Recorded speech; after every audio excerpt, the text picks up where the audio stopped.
Hi ಸ್ನೇಹಿತರೆ, ಎಲ್ಲರಿಗೂ ನಮಸ್ಕಾರ. ನಮ್ಮ ತುಮಕೂರಿನಲ್ಲಿ ಹಲಸಿನಕಾಯಿ ಮೇಳ ಮತ್ತು ಮಾವಿನಕಾಯಿ ಮೇಳ ಇತ್ತು. ತುಂಬ ಚೆನ್ನಾಗಿತ್ತು, ನೋಡೋಕ್ಕಂತೂ ತುಂಬ ಖುಷಿ ಆಗ್ತಾಯಿತ್ತು, ಅಷ್ಟು ಚೆನ್ನಾಗಿತ್ತು ಸ್ನೇಹಿತರೆ. ನಾವು ಫ್ಯಾಮಿಲಿ ಎಲ್ಲ ಹೋಗಿದ್ವಿ. ನಾವು ಎಷ್ಟು ಚೆನ್ನಾಗಿತ್ತು ಅಂದರೆ ತುಂಬ ಚೆನ್ನಾಗಿತ್ತು. ಅದೀಗ ನಾವು ಆಭರಣ ಸ್ಟಾಲ್ ಇತ್ತು ಅಲ್ಲಿ. ಆಭರಣ ಸ್ಟಾಲಲ್ಲಿ ತುಂಬ ಹೊಸ ಕಲೆಕ್ಷನ್ಗಳೆಲ್ಲ ಇದ್ದು ತುಂಬ ಚೆನ್ನಾಗಿದ್ದು ಕಲೆಕ್ಷನ್ಗಳಂತೂ ತುಂಬ ನಮಗಂತೂ ಖುಷಿ ಆಗ್ತು.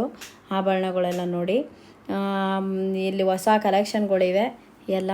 ಎಷ್ಟು ಚೆನ್ನಾಗಿದೆ ನೋಡಿ ಸ್ನೇಹಿತರೆ, ಡಿಸೈನ್ಗಳೆಲ್ಲ ಎಷ್ಟು ಚೆನ್ನಾಗಿದೆ. ಮಣಿ ಸರಗಳೆಲ್ಲ ಇದೆ ಅಲ್ಲಿ, ಮತ್ತು ನೆಕ್ಲೆಸ್ಗಳು, ಹ್ಯಾಂಗಿಂಗ್ಸು, ಮತ್ತು ಬಳೆಗಳು, ಬ್ರಾಸ್ಲೈಟ್ಗಳು ಎಲ್ಲ ಚೆನ್ನಾಗಿದೆ ನೋಡಿ. ಇವರು ಚಿತ್ರದುರ್ಗದವರು ಸ್ನೇಹಿತರೆ.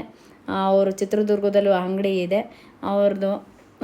ನಿಮಗೆ ಹೆಚ್ಚಿನ ಮಾಹಿತಿ ಬೇಕಾದರೆ ನಾವು ಕಾಂಟ್ಯಾಕ್ಟ್ ನಂಬರ್ ನಿಮಗೆ ಕೊಟ್ಟಿರ್ತೀನಿ ನಾನು. ಆ ಡೀಟೇಲ್ಸ್ ಅವರು ಹೇಳ್ತಾರೆ ನಿಮಗೆ ಬೇಕಾದರೆ. ನಿಮಗೆ ಈ ವಿಡಿಯೋ ಇಷ್ಟ ಆದಲ್ಲಿ ಲೈಕ್ ಮಾಡಿ, ಶೇರ್ ಮಾಡಿ, ಕಮೆಂಟ್ ಮಾಡಿ, ಸಬ್ಸ್ಕ್ರೈಬ್ ಮಾಡಿ, ಪ್ಲೀಸ್ ಸಪೋರ್ಟ್ ಮಾಡಿ.